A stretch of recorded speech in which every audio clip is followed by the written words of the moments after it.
Welcome back to my weird and wonderful wardrobe. Winter is here and it is freezing, but that's no excuse to look ordinary.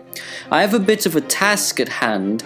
Usually I'm extremely colourful. Someone once said, Lord Josh is like a walking acid trip. I'll take it as a compliment. But in this video, I'm going to prove to you that you can still look dandy and dashing wearing just black and white as a combination. Think yin and yang. And what better way to do this than with fine British riding gear, my personal favourite style. The peach garden looks a little bit bleak this time of year, a great contrast to when I made that video on my red tailcoat. So to start off, here we have a fine black tailcoat made of a very high quality wool, the finest money can buy.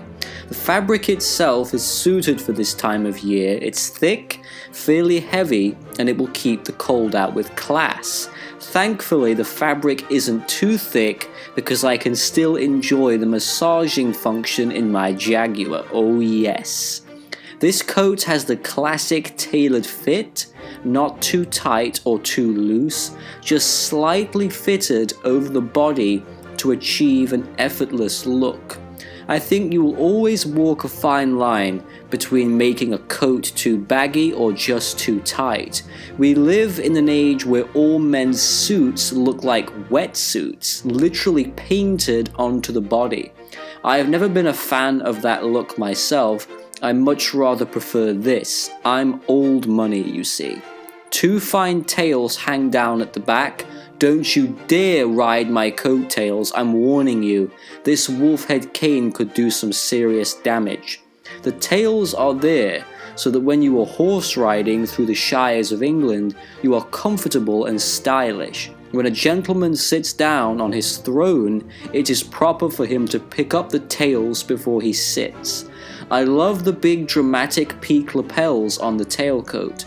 It gives a commanding but majestic quality to the whole ensemble. None of my tailcoats can be buttoned up. They are designed to be worn just like this. There are 3 black buttons on either side and 2 on the back. It creates a tasteful and elegant look.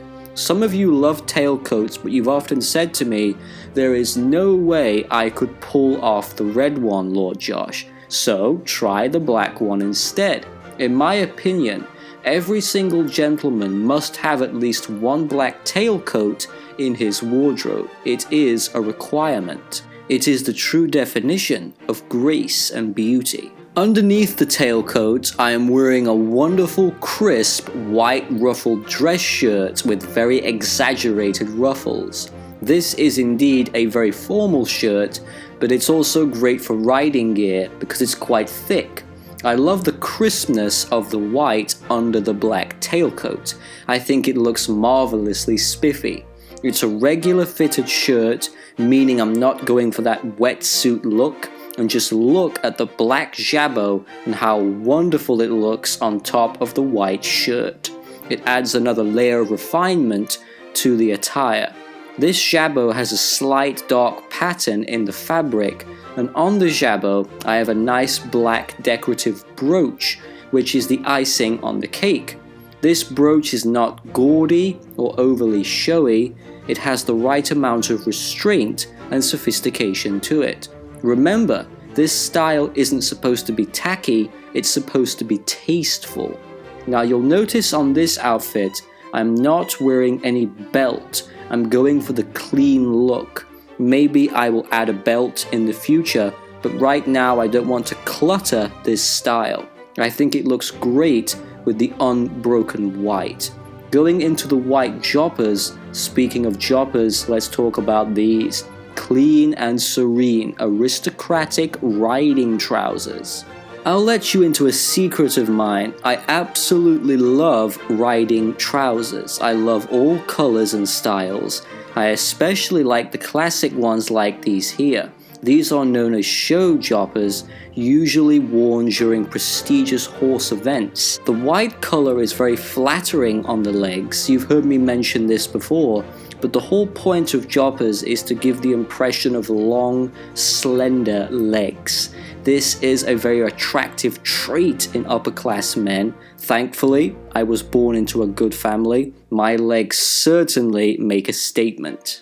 The fabric of the trousers is very thick, it will keep you warm, and the best thing about riding gear, you can, if you want to, you can get these muddy and filthy. That's what they are designed for. If you fall off of your stallion, you won't need to worry about your trousers being ruined. They are extremely durable and practical, although I would never ever want to get these muddy. They are simply too exquisite for that. It is important for the trousers to be quite tight on the legs so as to show the shape ever so slightly.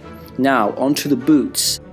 I have shown these before on a previous video, so I won't go into too much detail again, but these are my riding boots of choice. Very high quality, the same boots worn by riding champions.